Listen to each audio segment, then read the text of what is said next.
यहाँ पे देखिए पहला प्रश्न काफी ही महत्वपूर्ण है। यहाँ पे देखिए प्रकाश के अपवर्तन के कितने नियम हैं। यहाँ पे पूछा गया है कि प्रकाश का जो अपवर्तन का नियम होता है वो कितना होता है। ए ऑप्शन है 1, बी ऑप्शन है 2, सी ऑप्शन है 3, डी ऑप्शन है 4। तो प्रकाश के अपवर्तन के कितने नियम होते हैं? तो प्रकाश के अपवर्तन के 2 नियम होते हैं। ये आप वीडियो को शुरू से अंत तक देखिए और जो प्रश्न आपको याद नहीं है उसे नोटबुक पे आप लोग जरूर लिख के याद कीजिए। यहाँ पे देखिए दूसरा प्रश्न है आपतन कोण किसके बराबर होता है। जो आपतन कोण होता है वो किसके बराबर होता है। ए ऑप्शन है अपवर्तित कोण के बराबर, बी ऑप्शन है अभिलंब के बराबर, सी ऑप्शन है आपतित किरण के बराबर, डी ऑप्शन है इनमें से कोई नहीं। तो जो आपतन कोण होता है पूछा गया वो कि किसके बराबर होता है। तो आपतन कोण यहाँ पे अपवर्तन कोण के बराबर होगा, यानी यहाँ पे ए ऑप्शन क्या हो जाएगा, यहाँ पे बिल्कुल यहाँ पे सही हो जाएगा। ये देखते हैं अगला प्रश्न है। यहाँ पे अगला प्रश्न है, यहाँ पे देखिए 3 नंबर काफी महत्वपूर्ण है। मानव नेत्र में कौन सा लेंस होता है। जो मानव नेत्र होता है उसमें कौन सा लेंस होता है। ए ऑप्शन है उत्तल लेंस, बी ऑप्शन है अवतल लेंस, सी ऑप्शन है बेलनाकार लेंस, डी ऑप्शन है समतल लेंस।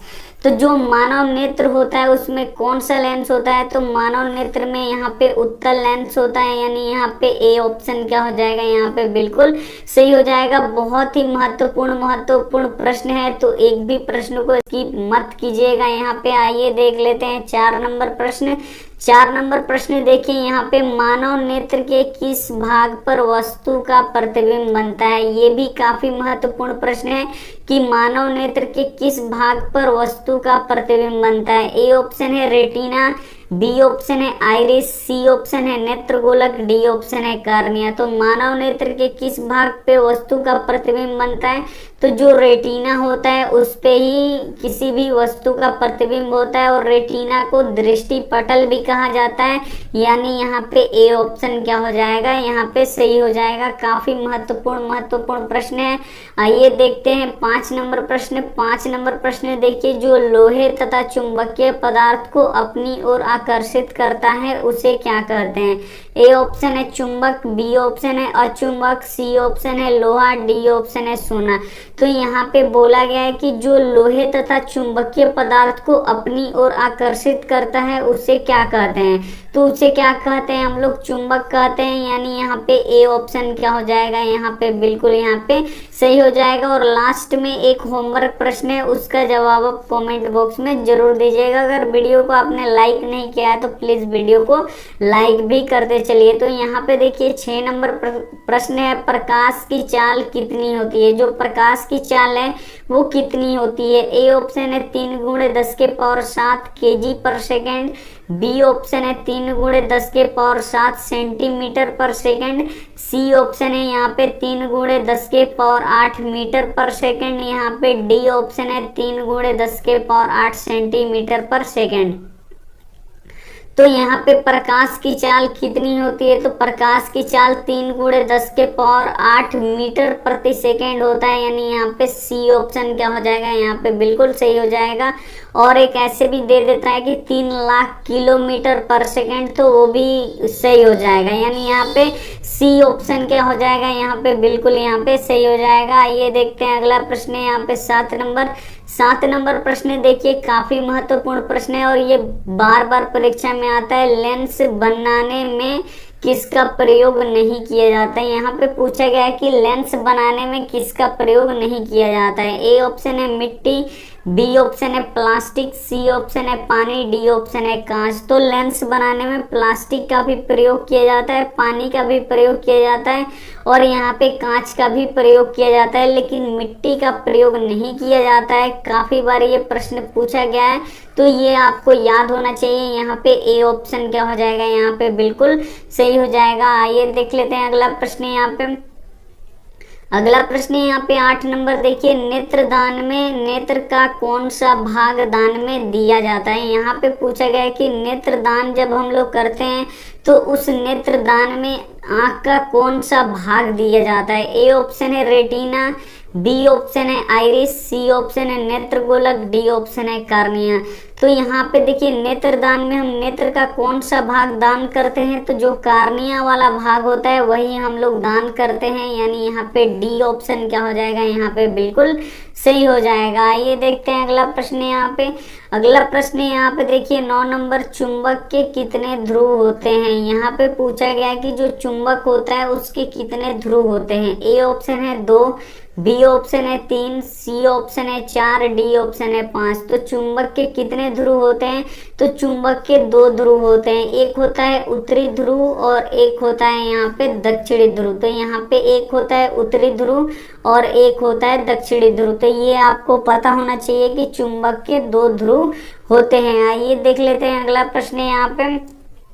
एक बार फिर से आपसे बोल रहे हैं कि काफी महत्वपूर्ण प्रश्न है, तो एक भी प्रश्न आप स्किप मत कीजिएगा और वीडियो को तो जरूर आप लोग लाइक कर दीजिए। यहाँ पे देखिए 10 नंबर प्रश्न है, प्रकाश की, यहाँ पे पूछा गया है कि प्रकाश किस प्रकार का तरंग है। जो प्रकाश है वो किस प्रकार का तरंग है। ए ऑप्शन है अनुप्रस्थ, बी ऑप्शन है अनुदैर्घ्य, सी ऑप्शन है यहाँ पे दोनों, डी ऑप्शन है इनमें से कोई नहीं।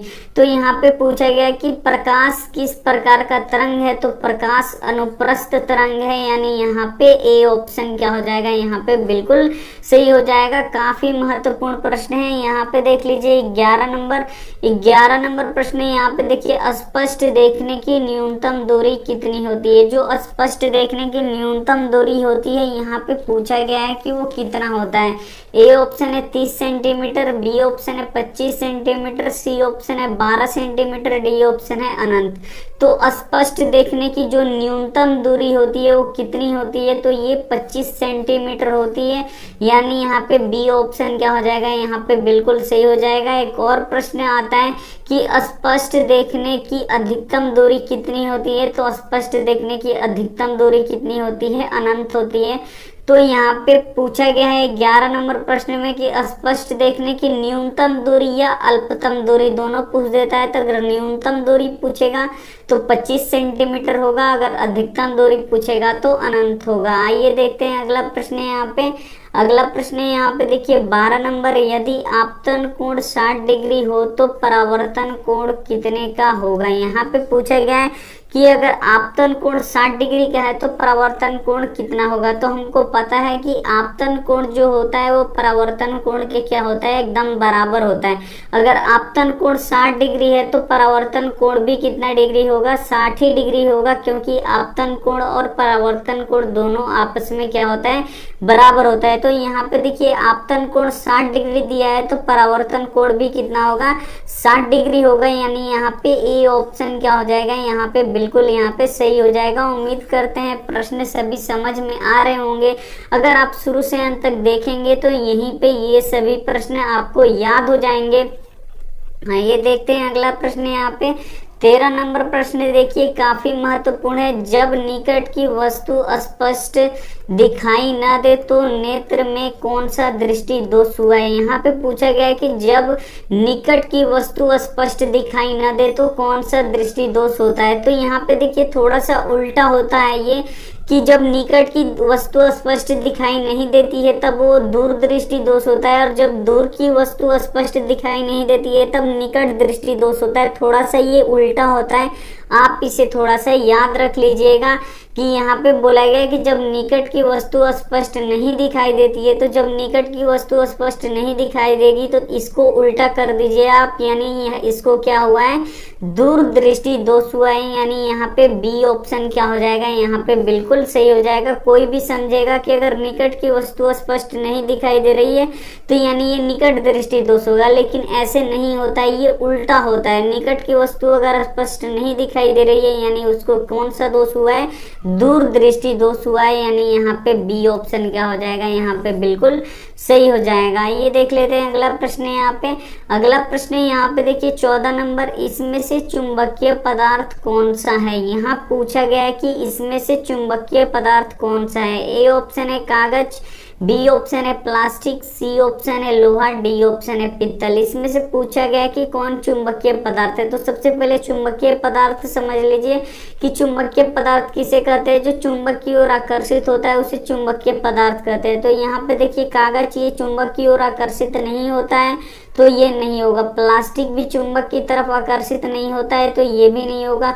पीतल भी नहीं होता है चुंबक की ओर आकर्षित, तो ये भी नहीं होगा। लेकिन जो लोहा होता है वो चुंबक की ओर आकर्षित होता है, सटता है, यानी यहाँ पे सी ऑप्शन क्या हो जाएगा, यहाँ पे बिल्कुल यहाँ पे सही हो जाएगा। आइए देखते हैं अगला प्रश्न। यहाँ पे 15 नंबर प्रश्न देखिए, वह यंत्र जिससे छोटी वस्तु को बड़ा करके देखा जाता है उसे क्या कहते हैं। यानी इसमें पूछा गया कि उस यंत्र को उस यंत्र का आपको नाम बताना है जिससे छोटी वस्तु को बड़ा करके देखा जाता है। ए ऑप्शन है दूरदर्शी, बी ऑप्शन है सूक्ष्मदर्शी, सी ऑप्शन है दोनों, डी ऑप्शन इनमें से कोई नहीं। तो जिससे छोटी वस्तु को बड़ा करके देखा जाता है उसे हम लोग क्या बोलते हैं, सूक्ष्मदर्शी बोलते हैं। यानी यहाँ पे बी ऑप्शन क्या हो जाएगा, यहाँ पे बिल्कुल यहाँ पे सही हो जाएगा। अगर मेहनत आप लोगों को पसंद आ रहा है तो वीडियो को आप लोग जरूर लाइक कीजिएगा, अपने दोस्तों के पास इसे जरूर शेयर कीजिएगा। चैनल को अभी तक आपने सब्सक्राइब नहीं किया है तो प्लीज सब्सक्राइब कर लीजिएगा। यहाँ पे 16 नंबर प्रश्न देखिए, निकट दृष्टि दोष को दूर करने के लिए किस लेंस का उपयोग किया जाता है। काफी ही महत्वपूर्ण प्रश्न है कि अगर किसी व्यक्ति को निकट दृष्टि दोष हो गया होगा तो उसको दूर करने के लिए कौन सा लेंस लगाया जाएगा। ए ऑप्शन है उत्तल लेंस, बी ऑप्शन है अवतल लेंस, सी ऑप्शन है बेलनाकार लेंस, डी ऑप्शन है समतल लेंस। इसमें काफी बच्चे यहाँ पे कंफ्यूज हो जाते हैं कि निकट दृष्टि जब दोष किसी को हो जाता है तो उसमें कौन सा लेंस लगाया जाता है, तो अवतल लेंस लगाया जाता है। यानी यहाँ पे बी ऑप्शन क्या हो जाएगा, यहाँ पे बिल्कुल सही हो जाएगा। ये देखते हैं अगला प्रश्न। यहाँ पे अगला प्रश्न यहाँ पे देखिए 17 नंबर, काफी महत्वपूर्ण है। विद्युत धारा के चुंबकीय प्रभाव का खोज किसने किया था। जो विद्युत धारा का चुंबकीय प्रभाव है उसका खोज किसने किया था। ए ऑप्शन है न्यूटन, बी ऑप्शन है ओस्टर्ड, सी ऑप्शन है मैक्सवेल, डी ऑप्शन है ओम। तो यहाँ पे पूछा गया है कि विद्युत धारा के चुंबकीय प्रभाव का खोज किसने किया था, तो ये ओस्टर्ड ने किया था। यानी यहाँ पे बी वाला ऑप्शन क्या हो जाएगा, यहाँ पे बिल्कुल सही हो जाएगा। आइए देख लेते हैं अगला प्रश्न। यहाँ पे अगला प्रश्न यहाँ पे देखिए 18 नंबर, मोटर गाड़ी के साइड मिरर में किस दर्पण का प्रयोग किया जाता है। यहाँ पे पूछा गया है कि जो मोटर गाड़ी होता है उसके साइड मिरर में जो दर्पण लगा होता है उस दर्पण में किस दर्पण का यहाँ पे प्रयोग किया जाता है। तो यहाँ पे देखिए जो दर्पण लगा होता है वो क्या करता है, जो पीछे से गाड़ियां आती है उसका छोटा और सीधा प्रतिबिंब बना के उसी मिरर में दिखाता है। तो वो कौन सा दर्पण होता है, तो वो उत्तल दर्पण होता है जो मोटर गाड़ी के साइड मिरर के रूप में उसका प्रयोग किया जाता है। यानी यहाँ पे ए ऑप्शन क्या हो जाएगा, यहाँ पे बिल्कुल यहाँ पे सही हो जाएगा। ये देखते हैं अगला प्रश्न। यहाँ पे 29 नंबर प्रश्न देखिए, काफी महत्वपूर्ण है। तारे क्यों टिमटिमाते हैं। जो तारे हैं वो हमें टिमटिमाते हुए नजर आते हैं, तो क्यों होता है। ए ऑप्शन है वायुमंडलीय अपवर्तन, बी ऑप्शन है यहाँ पे वर्ण विक्षेपण, सी ऑप्शन है प्रकाश के प्रकीर्णन, डी ऑप्शन है इनमें से कोई नहीं। तो यहाँ पे पूछा गया कि जो तारे हैं वो टिमटिमाते हुए क्यों नजर आते हैं, तो ये वायुमंडलीय अपवर्तन के कारण होता है। यानी यहाँ पे ए ऑप्शन क्या हो जाएगा, यहाँ पे बिल्कुल यहाँ पे सही हो जाएगा। ये देखते हैं अगला प्रश्न। यहाँ पे अगला प्रश्न यहाँ पे देखिए 20 नंबर, वैसा धारा जो एक ही दिशा में प्रवाहित होता है उसे क्या कहते हैं। ए ऑप्शन है दिष्ट धारा यानी डीसी करंट, बी ऑप्शन है प्रत्यावर्ती धारा यानी एसी करंट, सी ऑप्शन है दोनों, डी ऑप्शन है इनमें से कोई नहीं। तो यहाँ पे पूछा गया कि वैसा धारा जो एक ही दिशा में प्रवाहित होता है यानी उसका दिशा चेंज नहीं होता है उसे हम लोग क्या बोलते हैं। तो जो एक ही दिशा में प्रवाहित होता रहता है उसे हम लोग डीसी यानी दिष्ट धारा बोलते हैं। यानी यहाँ पे ए ऑप्शन क्या हो जाएगा, यहाँ पे बिल्कुल सही हो जाएगा। चैनल को सब्सक्राइब नहीं किए हैं तो सब्सक्राइब कर लीजिए। ऐसे एक बेल आइकन आएगा, सब्सक्राइब करने के बाद उसको ऑल पे दबाइएगा ताकि जब भी हम कोई वीडियो अपलोड करें तो सबसे पहले नोटिफिकेशन आप तक पहुंचे। तो आइए देखते हैं अगला प्रश्न। यहाँ पे 21 नंबर प्रश्न। यहाँ पे देखिए काफी महत्वपूर्ण प्रश्न है और ये बार बार परीक्षा में पूछा जाता है। दाढ़ी बनाने में किस प्रकार के दर्पण का प्रयोग किया जाता है, ये सबको पता भी होगा। कि दाढ़ी बनाने में किस प्रकार के दर्पण का प्रयोग किया जाता है। ए ऑप्शन है उत्तल दर्पण, बी ऑप्शन है अवतल दर्पण, सी ऑप्शन है समतल दर्पण, डी ऑप्शन है उभयोतल दर्पण। तो दाढ़ी बनाने में किस दर्पण का प्रयोग किया जाता है, तो यहाँ पे दाढ़ी बनाने में यहाँ पे अवतल दर्पण का प्रयोग किया जाता है, यानी यहाँ पे बी ऑप्शन क्या हो जाएगा, यहाँ पे बिल्कुल सही हो जाएगा। आइए देखते हैं अगला प्रश्न। अगला प्रश्न है यहाँ पे देखिए 22 नंबर, जब नेत्र लेंस धुंधला या अपारदर्शी हो जाता है तो उसे कौन सा दोष कहते हैं। यहाँ पे पूछा गया है कि जब नेत्र लेंस धुंधला या अपारदर्शी हो जाता है तो उसे कौन सा दोष कहते हैं। ए ऑप्शन है दूरदृष्टि दोष, बी ऑप्शन है निकट दृष्टि दोष, सी ऑप्शन है जरा दृष्टि दोष, डी ऑप्शन है मोतियाबिंद। तो जब नेत्र लेंस धुंधला या अपारदर्शी हो जाता है तो उसे कौन सा दोष कहते हैं, तो उसे हम लोग मोतियाबिंद कहते हैं, यानी यहाँ पे जो डी ऑप्शन है वो क्या हो जाएगा, यहाँ पे बिल्कुल यहाँ पे सही हो जाएगा। ये देखते हैं अगला प्रश्न है यहाँ पे। अगला प्रश्न है यहाँ पे देखिए 23 नंबर, अति भारण के समय परिपथ में धारा का मान कितना हो जाता है। जब परिपथ में अति भारण की स्थिति उत्पन्न हो जाती है तो उस समय परिपथ में धारा का मान कितना होता है, ये पूछा गया है। ए ऑप्शन है 0, बी ऑप्शन है पहले जैसे समान रहता है, सी ऑप्शन है अत्यधिक बढ़ जाता है, डी ऑप्शन है इनमें से कोई नहीं। तो अति भारण के जब समय होता है आता है तो यहाँ पे परिपथ में जो विद्युत धारा का मान है वो अत्यधिक बढ़ जाता है, यानी यहाँ पे जो सी ऑप्शन है वो क्या हो जाएगा, यहाँ पे बिल्कुल यहाँ पे सही हो जाएगा। ये देखते हैं अगला प्रश्न है यहाँ पे। अगला प्रश्न काफी महत्वपूर्ण है, पानी से भरी हुई बाल्टी में रखा हुआ छड़ मुड़ा हुआ प्रतीत होता है किसके कारण। जो पानी से भरा हुआ बाल्टी में अगर छड़ रखिएगा तो वो ऐसे ऐसे दिखाई देगा, तो ये किसके कारण से दिखाई देता है। ए ऑप्शन है प्रकाश का अपवर्तन, बी ऑप्शन है यहाँ पे प्रकाश का परावर्तन, सी ऑप्शन है यहाँ पे प्रकाश का प्रकीर्णन, डी ऑप्शन है प्रकाश का विवर्तन। तो पानी से भरी हुई बाल्टी में रखा हुआ छड़ मुड़ा हुआ प्रतीत होता है, ये किसके कारण से होता है, तो प्रकाश के अपवर्तन के कारण होता है, यानी यहाँ पे ए ऑप्शन क्या हो जाएगा, यहाँ पे बिल्कुल यहाँ पे सही हो जाएगा। ये देखते हैं अगला प्रश्न है यहाँ पे। अगला प्रश्न है यहाँ पे देखिए 25 नंबर प्रश्न काफी महत्वपूर्ण है। यहाँ पे पूछा गया है कि किस रंग का तरंगदैर्ध्य सबसे अधिक होता है। यहाँ पे पूछा गया कि वो कौन सा रंग है जिसका तरंगदैर्ध्य क्या होता है, सबसे अधिक होता है। ए ऑप्शन है लाल, बी ऑप्शन है हरा, सी ऑप्शन है ब्लू, डी ऑप्शन है बैंगनी। तो यहाँ पे पूछा गया है कि किस रंग का तरंगदैर्ध्य सबसे अधिक होता है। तो जो यहाँ पे देखिए जो लाल रंग होता है उसका तरंगदैर्ध्य सबसे अधिक होता है, और एक प्रश्न पूछता है कि किस रंग का तरंगदैर्ध्य सबसे कम होता है। तो जो बैंगनी होता है उसका तरंगदैर्ध्य सबसे कम होता है और लाल रंग का तरंगदैर्ध्य सबसे अधिक होता है। तो प्रश्न यहाँ पे पूछा गया कि किस रंग का तरंगदैर्ध्य सबसे अधिक होता है, तो लाल रंग का तरंगदैर्ध्य सबसे अधिक होता है। आइए देखते हैं अगला प्रश्न है यहाँ पे। अगला प्रश्न यहाँ पे देखिए 26 नंबर, बिजली की घंटी किस सिद्धांत पे कार्य करता है। जो बिजली की घंटी है वो किस सिद्धांत पे कार्य करता है। ए ऑप्शन है उष्मीय प्रभाव पे, बी ऑप्शन है रासायनिक प्रभाव पे, सी ऑप्शन है चुंबकीय प्रभाव पे, डी ऑप्शन है न्यूटन के नियम पे। तो यहाँ पे पूछा गया कि जो बिजली की घंटी है वो किस सिद्धांत पे कार्य करता है।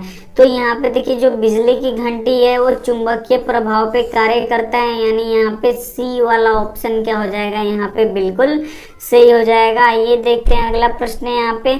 अगला प्रश्न यहाँ पे देखिए 27 नंबर, प्रिज्म का अपवर्तन कोण कितने डिग्री का होता है। काफी ही महत्वपूर्ण प्रश्न है। यहाँ पे पूछा गया कि जो प्रिज्म होता है उसका अपवर्तन कोण कितने डिग्री का होता है। ए ऑप्शन है 30 डिग्री, बी ऑप्शन है 60 डिग्री, सी ऑप्शन है 45 डिग्री, डी ऑप्शन है 90 डिग्री। तो प्रिज्म का अपवर्तन कोण कितने डिग्री का होता है, तो प्रिज्म के अपवर्तन कोण यहाँ पे 60 डिग्री का होता है, यानी यहाँ पे बी ऑप्शन क्या हो जाएगा, यहाँ पे बिल्कुल सही हो जाएगा। आइए देखते हैं अगला प्रश्न है यहाँ पे। अगला प्रश्न है यहाँ पे 28 नंबर देखिए, श्वेत प्रकाश जब प्रिज्म से होकर गुजरता है तो सबसे अधिक विचलन किस रंग का होता है। काफी ही महत्वपूर्ण प्रश्न है।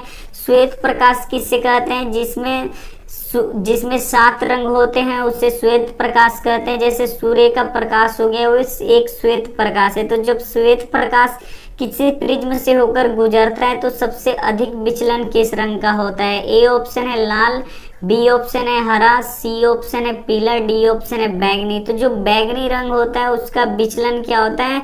सबसे अधिक होता है। और सबसे अधिक क्यों होता है? क्योंकि इसका तरंगदैर्ध्य सबसे कम होता है, यानी यहाँ पे डी ऑप्शन क्या हो जाएगा? सही हो जाएगा। और एक ऐसे भी प्रश्न आता है कि जब प्रिज्म श्वेत प्रकाश किसी प्रिज्म से होकर गुजरता है तो किस रंग का विचलन कम होता है?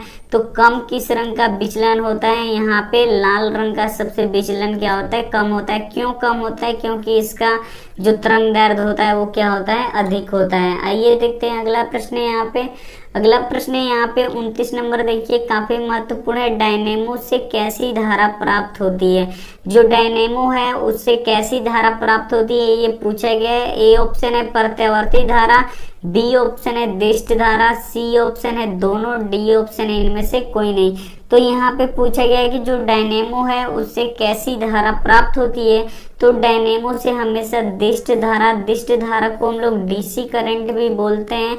तो यहाँ पे दिष्ट धारा या डीसी करंट बिल्कुल यहाँ पे बी ऑप्शन क्या हो जाएगा? यहाँ पे बिल्कुल सही हो जाएगा। आइए देख लेते हैं अगला प्रश्न है यहाँ पे।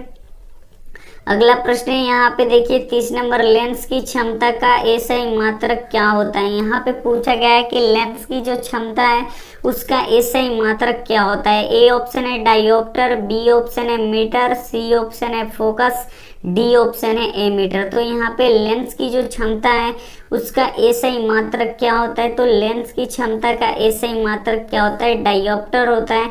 तो यहाँ पे ए ऑप्शन क्या हो जाएगा? यहाँ पे बिल्कुल सही हो जाएगा। और डायोप्टर को किससे सूचित किया जाता है? डी से सूचित किया जाता है। तो ये भी आपको साथ में ये अच्छी लगी होगी तो आप वीडियो को जरूर लाइक करके जाइए। यहाँ पे अगर अपने चैनल अभी तक आपने शेयर नहीं किया है वीडियो तो ऐसे तीर का निशान बना होगा उससे दबा के शेयर कर दीजिए, व्हाट्सएप ग्रुप में भी शेयर कर दीजिए। और चैनल को सब्सक्राइब नहीं किए हैं तो सब्सक्राइब कर लीजिए। साथ में ऐसे एक बेल आइकन आएगा उसको ऑल पे दबाइएगा ताकि जब भी हम कोई वीडियो अपलोड करें तो सबसे पहले नोटिफिकेशन आप तक पहुंचे। Thank you for watching.